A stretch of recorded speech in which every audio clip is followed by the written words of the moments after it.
This is another video brought to you by the Ichiban Productions.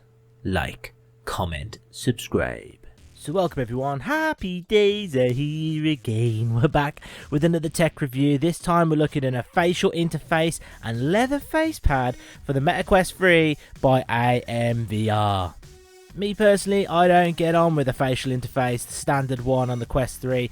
I think it's a little bit too small. I do have a big head, what can I say? This one is a little bit wider apparently, according to the reviews, and I'm hoping it's going to be more comfortable. The fabric, I've tried the silicone covers for the Quest 3, it's just not my style. I'm hoping and praying that this is going to be better. With that in mind, it was £30 or £35 I think it was. Goodness me, it was expensive from Amazon. It came next day, can't complain with that. Let's check out the box and see what's inside. I'm not overly familiar with AMVR, but I do know they sell a lot of stuff. Checking out the front of the box, we've got the actual face shield or the facial interface itself. It's got some nice vents to hopefully stop it misting up. On the side it's advertising comfortable, easy to clean, good elasticity, easy installation. And on the back we've got what's in there. I mean, I don't know which one of these things it is. Hopefully silk cotton. Silk cotton. We'll have to crack it open and see. With that in mind, let's open it up.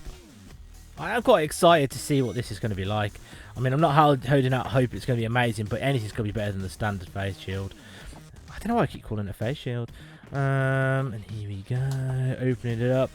Standard. Ooh, we've got ourselves some soft, like, memory foam fabric cushioning.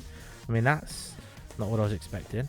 And then we've got the actual interface itself here. Let's have a look. Now this, yes, this is what I was expecting. We've got the nose blocker as well. I think that's important. I did notice a lot of light bleedage from the Quest 3 because it doesn't have a nose shield. I mean, this should be nice. Now, my understanding is this will extend outwards. I'm going to have a play with it. So you can either get it really close to the Quest 3 itself, or you can extend it outwards. I'll have to have a look at that in more detail in a second. And we got ourselves our information. And there we go. We got the PU leather pad.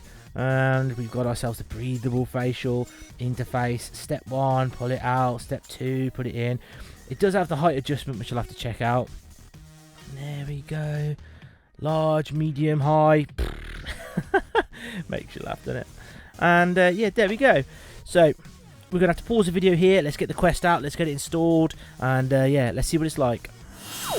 Just before I installed it, I did want to say I've literally just put that to my face, and I can tell you now, if you've got a bigger face or a bigger head, this is so much better. This fits perfectly to my face. Just holding it against it, honestly, I think this is going to be a huge upgrade. And I'm back. Like I said, I'll be back. So the installation of the interface is really straightforward. The only thing I would say is that when you're trying to push the interface in, it kind of clips between the sort of the rubber interior of this and the actual white plastic of the Quest itself. Slots in, no problems at all. Really fine. Love the material. I mean, the material is exactly the same, you see, as the Bobo VR. Super comfortable. It is a little bit wider. Honestly, it makes such a difference. The standard interface for me was just too small for my face. It didn't grip very well. So this is so much more comfortable. However, I will say it's not perfect. There is a tiny bit of light bleed. You might just be able to see there. So the plastic of the interface and the arm, there's a tiny little gap there. It's not noticeable, to be honest. If you look for it, you can see it, but it's not natural. So when you're playing the game or you're browsing or you're doing whatever you're doing on it, you don't naturally see it. If you consciously look for it, you will, however. So that's a little bit of a negative. The nose shield is excellent in reality. It blocks so much of the light. Not having one on the default interface is crazy because there was so much light coming through the bottom. However, it tickles the old nose, but you get used to it with time. I would definitely recommend getting a nose cover to block out the light there. It just gives such a more of an immersive experience.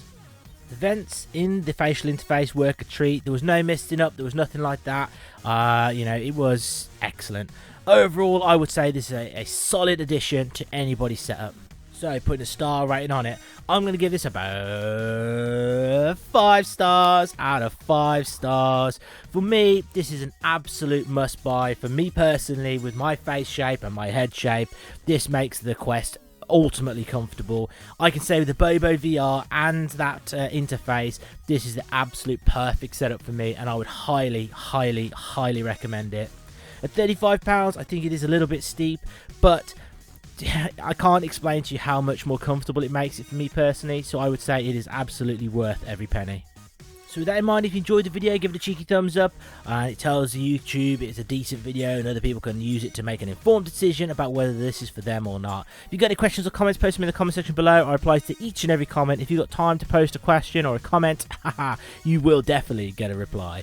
And a personal request from me, could you press the subscribe button? I'm desperately trying to get towards 1,000. A free button press for you would mean the absolute world to me. Thank you in advance for pressing that. And you know what I'm going to say, look after yourselves, take care of the people around you, and most importantly, stay out of trouble.